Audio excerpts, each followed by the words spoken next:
Welcome back to Fred Talks. We're going to look at a 2004 Ford Ranger with a crank but no start situation. This was a sporadic or intermittent problem for me.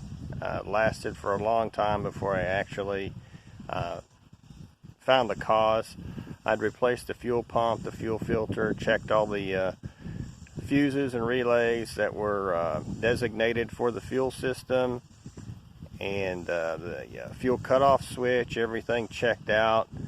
Would still experience this condition. It didn't matter on the temperature outside or any other outlying situation. The problem persisted. So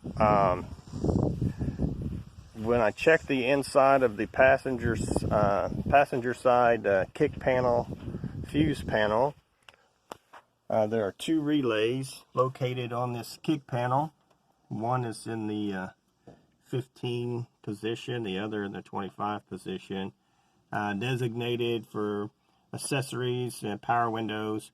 Actually, the one that fixed the problem for me was the smaller relay here, down in the 15 slot. Replaced this, and my troubles were over.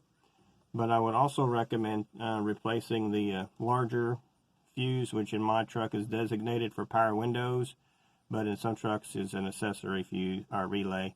So definitely replace this one. That should fix your problem. And while you're in there, you might want to go ahead and replace this one as well. And I hope that works out for you.